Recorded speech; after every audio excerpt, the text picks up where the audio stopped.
McMahon रेखा। अंग्रेजों के शासन के दौरान भारत और चीन के मध्य उत्तर पूर्व में यह सीमा रेखा 27 अप्रैल 1914 को निर्धारित की गई थी, जिसे मैकमोहन रेखा कहा गया।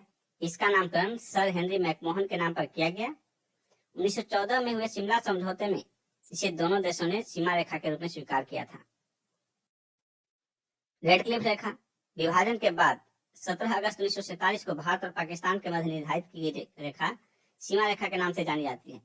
इस रेखा का निर्धारण बॉर्डर कमीशन द्वारा किया गया था, जिसके अध्यक्ष सर सिरिल रेडक्लिफ थे। इन्हीं के नाम पर इस सीमा रेखा को जो है रेडक्लिफ रेखा कहा जाता है। भारत का ज्योग्राफिकल विभिन्न तथ्यों को बहुत संक्षेप में एक बार देखिए। भारत देश का नाम भारत, अन्य नाम आर्यावर्त, जम्बूद्वीप, भारतवर्ष, हिंदुस्तान, इंडिया। राजधानी नई दिल्ली। भौगोलिक स्थिति उत्तरी गोलार्ध में। अक्षांश विस्तार 8 डिग्री 4 मिनट उत्तरी अक्षांश से 37 डिग्री 6 मिनट उत्तरी अक्षांश तक, और देशांतरी विस्तार 68 डिग्री 6 मिनट पूर्वी देशांतर से 97 डिग्री 25 मिनट पूर्वी देशांतर के मध्य। ज्यामितीय आकार चतुष्कोणीय है लगभग। मानक समय 82.5 डिग्री पूर्वी देशांतर, जो कि इलाहाबाद के समीप मिर्जापुर के समय से गुजरती है, मिर्जापुर के समय से माना जाता है। और ये ग्रीनविच माध्य समय से 5 घंटे 30 मिनट, 5.5 घंटे आगे है। 82.5 डिग्री पूर्वी देशांतर भारत के 5 राज्यों से होकर गुजरती है। वे 5 राज्य हैं उत्तर प्रदेश, मध्य प्रदेश, छत्तीसगढ़, ओडिशा और आंध्र प्रदेश।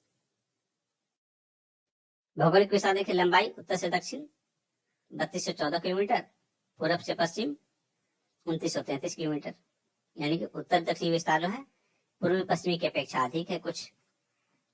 स्थलीय सीमा रेखा जो है कुल 15,106 किलोमीटर, और जलीय सीमा रेखा 7,516.6 किलोमीटर।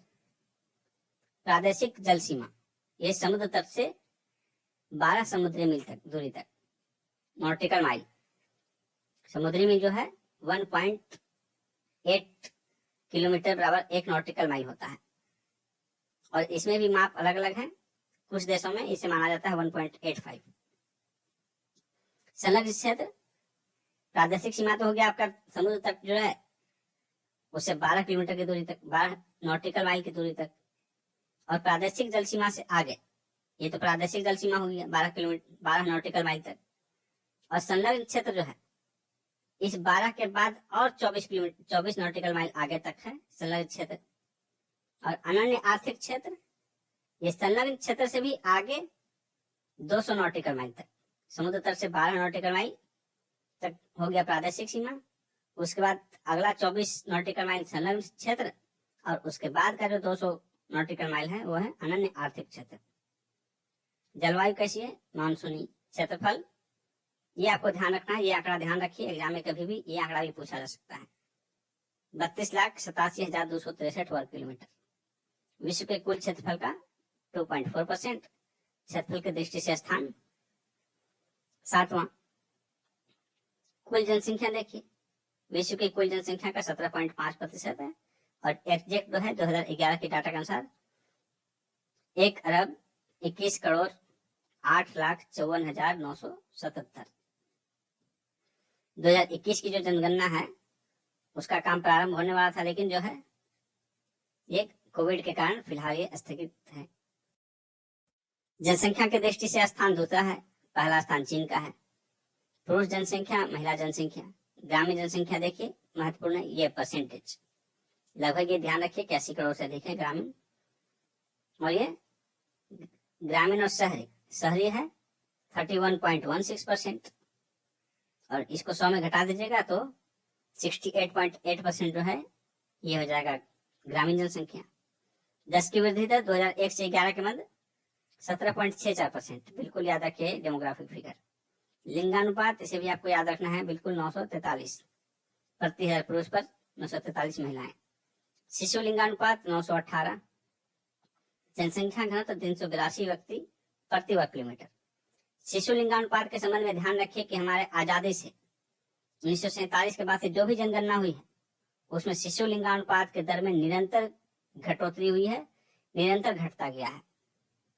जो कि आजादी के समय लगभग 972 था, वो हर 10 वर्ष के बाद जो जनगणना हुई, हर 10 वर्ष के बाद इसमें कमी आती रही, और ये 2011 में जो है डाटा 918 तक पहुंच गया है, जो कि बहुत ही दुखद स्थिति है। कुल साक्षरता दर 74.04%, जिसमें पुरुष साक्षरता 82.14 और महिला साक्षरता 65.46%। इन सबको आपको बिल्कुल ध्यान रखना है, एग्जैक्ट फिगर। एससी अनुसूचित जाति जनसंख्या कितनी है? कुल जनसंख्या 20 करोड़ से ऊपर है, तो इसको आप परसेंटेज में ध्यान रखिए। कुल जनसंख्या लगभग याद रखिए 20 करोड़ से ऊपर, और परसेंटेज 16.6%, ये बिल्कुल आपको ध्यान रखना है। एसटी की जनसंख्या, अनुसूचित जनजाति की जनसंख्या, ये 10 करोड़ से ऊपर, इसकी लगभग आधे से कुछ अधिक। ये 20 करोड़ से अधिक है, ये 10 करोड़ से अधिक है, और कुल जनसंख्या में इसका हिस्सा जो है 8.6, एसटी का हिस्सा 8.6%, और एससी का हिस्सा ये 8.6 है, और ये 16.6। कुल राज्यों की संख्या 28, केंद्र शासित प्रदेशों की संख्या 8। पर्वतीय क्षेत्र का विस्तार है लगभग 10% भूभाग पर। पहाड़ी क्षेत्र का विस्तार 18.6% क्षेत्रों पर। पठारी क्षेत्र 27.7%, और मैदानी क्षेत्र का विस्तार, इसमें आपको ये ध्यान रखना है 43% क्षेत्र मैदानी है। कर्क रेखा पर स्थित 8 राज्य हैं। पश्चिम से पूर्व की ओर बढ़ते चले जाइएगा। पहले गुजरात, फिर राजस्थान, मध्य प्रदेश, छत्तीसगढ़, झारखंड, पश्चिम बंगाल, त्रिपुरा और मिजोरम, ये राज्य कर्क रेखा पर स्थित हैं पश्चिम से पूर्व की ओर।